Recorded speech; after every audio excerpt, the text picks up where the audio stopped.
if you put in the work, if you put your head down and you identify what is your objective and why you're in this industry, what are you in it for? The bar, there is no bar, right? The ceiling is limitless, and so go for it. Work hard. Make sure you surround yourself with great mentors, and you'll certainly be another success story to our industry. Hello, and welcome to the Elevator Careers podcast, sponsored by the Allred Group. I am your host, Matt Allred. In this podcast, we talk to the people whose lives and careers are dedicated to the vertical transportation industry to inform and share lessons learned, building upon the foundation of those who have gone before to inspire the next generation of elevator careers. Today, our guest is Victor Rosario, Chief Executive Officer of United Vertical Group and co-founder of United Cabs in New York City. Victor started in the industry while still in college and found that he has both a knack and a passion for the industry. Victor's passion drives him to continually improve and to go above and beyond to create customers for life. Victor, welcome to the show. Thank you, Matt. Thank you for having me. Yeah, it's great. Great to see you again. I'm looking forward to our conversation today, and so thank you for being here. Yeah, absolutely. Yeah, same here. Yeah. So let's start at the beginning, and I'm just curious what brought you into the elevator industry in the first place? Yeah, so it was interesting. I was in college and working my high school job still at a supermarket, probably like many of your listeners, and I had my brother-in-law that was running a cab company at that time. Okay. I was dating his sister, and I got introduced to him, and then he pulled me in. He wanted for me to do purchasing, which was a phenomenal start for me in the industry because it's one of the few ways you can quickly learn many aspects of my particular niche in manufacturing cabs and components. And so that's pretty much how I got started. It was through family. Well, that's awesome. That's awesome. And that happens quite a bit, as we know, in the elevator industry. So purchasing, were you working directly with customers, or was it more just kind of, hey, read this print or read this PO, or how did that work? Yeah, it was basically the procurement department for that particular organization, which was a startup within itself. And my brother-in-law and co-founder ended up rising through the ranks, got a managerial position here to run the manufacturing operation for the firm. And it was literally creating that operation from the ground up. And so I was one of his first hires in him growing that department. And he brought me in to just solely do procurement. So I was in touch with, mostly vendors at that time. I had to break down different sets of drawings to identify what materials, what sizes, et cetera. And like I said earlier, it was a phenomenal way to really dig in and learn the industry. Sounds like a little bit of a trial by fire, just kind of learning parts from a drawing, and you probably quickly learned how it all comes together and what's important, right? Yeah, I was a quick learner, but I really have to give it to him and the supporting cast at that time, because we were all in a communal office. Essentially, it was one office for him, myself, and our project manager at the time. And it was, I had easy access to him, and just reaching out and saying, "Hey, what's this? And how would you go about that?" So he was really a great teacher, and ultimately, it's, I believe, why we function so well as partners as well. That's cool. So how long did you do that job, or did you kind of bounce back out? And I mean, I think you said you were going to school, and at the time, it probably didn't think you would land there very long. Yeah, you know what? I got to say that it was super exciting for me to get involved with what I saw immediately as soon as I got in as a growing company. And so I was going to college, and I was going through some family stuff. My father, unfortunately, had passed away recently. And so I was trying to find my own path. And I was there for about a year and a half, almost two. Unfortunately, I ended up leaving. I had some run-ins with ownership at that time there, but the way life has it, it kind of turned me into a different organization, a different path, entirely different industry, which really spurred my entrepreneurial spirit.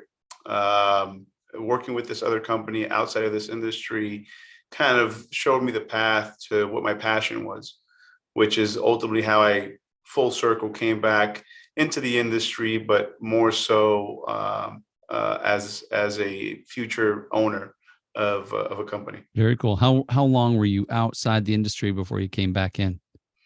I'm going to say I left when I was about 21, and I came back in about 25. So about 4 years. I was in the financial services industry, in different areas.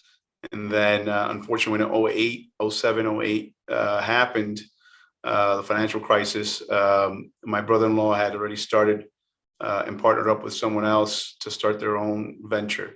And he Right. brought me in because he thought I would be good for sales at that time. So here we go again, right? He loops me back in. And long story short, in 2010, things weren't working out with that partnership, but we had cemented a pretty good brand and notoriety in the industry, and so him and I ventured out and founded United Cabs. Very cool. Very cool. So, and that time you've come to stay, correct? You, after that little short detour? Yeah, absolutely. Now it's we have about 13. We're going on our 13th year as an organization. I mean, who would have said it? I was about 26, going on 27 at that time. So, about to hit 40. Yeah. So it sounds like I am younger in the spectrum of things, but at the same time, it's been 13 years. So a little bit over a decade, and it's been such a fun ride. To me, there's no greater industry to be able to strap your boots, put in the work, learn your craft, and then you'll see where this takes you. And so I think myself, my brother-in-law, were true testament of that. Yeah, that's cool. Tell me more about that. When you said this industry, what is it about the elevator industry that captures your love, your attention?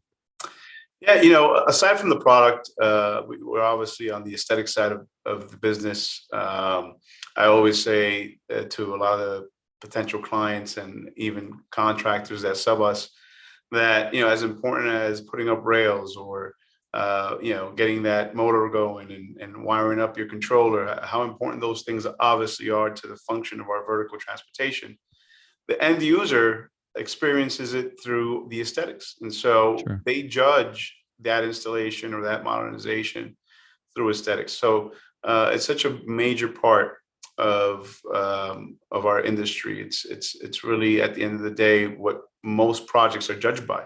So I think that fuels us firstly to be able to go ahead and bring value there. But I also believe that this industry is really a testament to the American dream. My background is one where I'm a first generation immigrant along with my parents. I Right. was born in the Caribbean and come from very, very humble beginnings. And so from coming over with my parents and being instilled those true values of hard work through them, and then landing in this industry with the mentality of you're worth what you put in, Sure. um, certainly speaks volumes to now what we've been able to accomplish through that approach. And so I think that's where through those two items, I think that's where the love and passion for this industry comes from. That's beautiful. I'm glad you said that because I agree. The American dream is, I hear at times, oh, it's to buy a home. No, it's really to be your own boss, right? I mean, that's why people come to America, and you've done that, right? You've kind of created your own, which is Yeah, awesome. in a way, I know a lot of your listeners are if either owners themselves, or they're entrepreneurs themselves, or they could be working for one, right? But I think that the opportunity, not just on whether you are an entrepreneur or not in this industry, is more than that. I think it's the fact that you're able to grow to your fullest potential Sure. without a lot of the red tape potentially that you may find in other industries. And so that's where my love and my passion to bring value and leave some given legacy behind is what drives me, and I believe drives my organization. So we want to give back. We want to give back to the industry that's given us an opportunity. That's awesome. Yeah. I was talking to a friend just this morning who started as a mechanic and worked his way up, and he's building his own business. And I see that a lot in this industry. And having worked in other industries, I see, to your point, there's seems to be more hurdles, but here it seems like, no, you learn it, you work hard, you know your stuff, and you can do it. Absolutely. And yeah, that's a beautiful thing for sure. Yeah, I think a lot of other professionals in other industries, they may tout that for theirs, but I think is tried and proven here. So many stories that you've covered of individuals that say the same, and I think throughout, anybody that comes in, they leave with that at a minimum. If they happen to leave the industry, I think they leave with the fact knowing that, hey, it might have not worked out for me, but if I've seen and I know of those that truly were passionate about it and how they were able to grow from within. So I think that's a beautiful thing for us. Yeah, no, that's awesome. And I do think it gets in people's blood, and maybe it's that dream, maybe it's the relationships, and it's probably a little bit of both, right? There's so many aspects. Yeah, it's funny, right? I think that a running joke is usually, once you get into the elevator industry, there's no going back, right? You usually turn into a lifer, and so so many of these long-term relationships that I hold within the industry are from individuals that were lifers, and those were the ones that groomed me and groomed my core team, or came into the industry at the same time that I did, and now we're all lifers. So Yeah, something to be said about that. yeah, it is. It's a special place, and I think that's one of the big reasons I like to talk to people like yourself, people who work in this industry, because having worked in other industries, I don't find the camaraderie. I don't find the just the lifelong friendships, even if you're at a different company. I can still call so and so 20 years later. Right. That to me is always, I don't know. It's just inspiring and kind of unheard of in my previous experience. Yeah, I always joke with folks, which is, it truly is such a large industry, but at the same time, it's so small when you speak to the relationships that are built. And because you have so many lifers, quote unquote, it ends up being a smaller industry than that meets the eye, right? Because you have all these lifers that are around for decades and sometimes generations, and so it feels like, hey, we've seen each other before, or we've known each other for many years, and so it's not as transient as others, and therefore it feels that much more cohesive, I believe. True. One, you probably know a lot of the same people, so you can strike up a That's true. conversation pretty easy. That's Absolutely. awesome. Well, that's how we met, right? So Exactly. Yeah. So looking forward, what do you see your company providing that gets you out of bed every day and inspires you to continue? Yeah, going back to what I said earlier about this passion to create value and leave a legacy in the industry. We went from founding 13 years ago, that little engine that could within the industry, specifically within the tri-state area, as a cab manufacturer, and now we have essentially three organizations: United Cabs, United Vertical Group, primarily, and United Metals. United Cabs, United Metals are manufacturers. United Vertical Group really is the legacy company in my eyes. Although newly created, it is the one that is in our efforts going to create the most value. So in the near future, our eyes are set on bringing forth a new way of conducting business with our specific niche as a supplier, where United Vertical Group represents manufacturing firms. We've started off obviously with the two that are within our own here, and we're looking to bring that business model across the U.S. And so we're super excited as we're bringing in new technologies. We've introduced them already to the industry in the form of VR, virtual reality, where you're able to put on some goggles or even on as a 3D view on your computer, you're capable of diving into your future prospective design or elevator interior. This quarter, we're bringing out our entrance configurator, where you're going to go sales to quote to production in a matter Very of cool. a few clicks of a mouse. And so we're super pumped about all that. And as an independent manufacturer, that doesn't necessarily have either public or venture capitalist money behind it. We're Right. super excited about what we've been able to do on the tech side, and how we're going to change that for many other independent manufacturers throughout the U.S. No, it's awesome. I mean, it sounds like certainly technology wise, there's a lot to be excited about. How so is it other manufacturers that you're approaching then as like in a partnership, or maybe like you say representing them? Yeah, so locally, obviously, United Cabs, United Metals is being represented by UVG for the local New York market. But soon enough, we are looking to represent other manufacturers in other areas of the country for their respective region. And so UVG will take care of the sales process, project management process, and the engineering process. And so we're bringing forth all these tools where it's not just a kept arms secret within Right. our little dynamic here, but we want to be able to bring that forth throughout the whole U.S. No, it sounds great. I mean, obviously a very different take on something I guess that I've seen before, but certainly creative way to help others at the same time. Yeah, right. I mean, so often the take is, hey, let me create something that's of great value and is legacy making and keep it from within. But how do you create the biggest impact? How do you give back in the biggest ways? Is by being collaborative. And so we've created this business model that is a win-win in our eyes for all, and at the same time allows us to be able to go ahead and bring forth all this hard effort and ingenuity that we've brought to the table, and give back to the entire industry. Very cool. Yeah. Well, and probably get a lot nicer cabs in certain areas that maybe they didn't have access to some of the tools.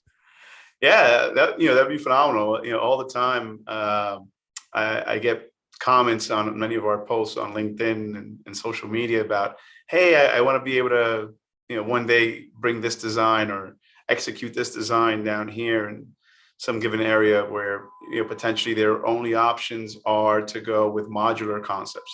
Okay. So for us, it's going to be phenomenal when we get to see and empower other areas of the country that have been limited to modular concepts, where they now can be catered to in a custom way, just like many of the big cities.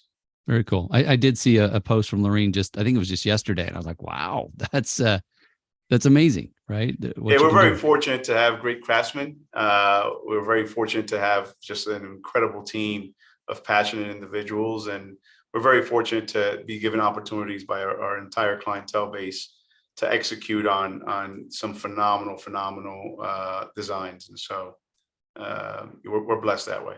Yeah, yeah. Well, I'm saying it feels like you're driving up the bar. You're raising the bar We like in to the think so. industry.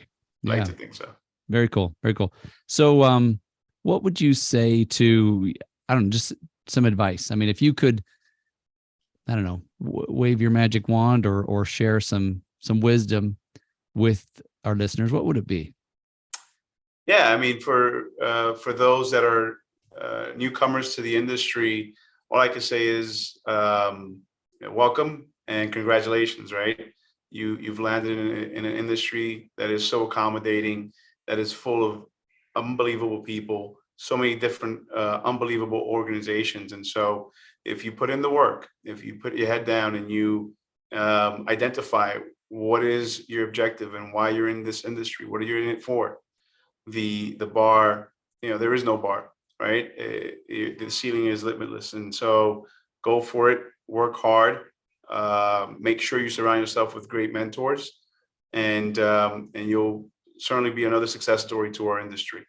And for my fellow entrepreneurs and business owners, Once again, I thank many of them for being around and creating a foundation to allow a first generation immigrant to come in and, a dropout from college, um, being able to have the opportunity to go ahead and build the business that we've been able to build to date and help so many different families that have contributed here and certainly looking to give back to this industry.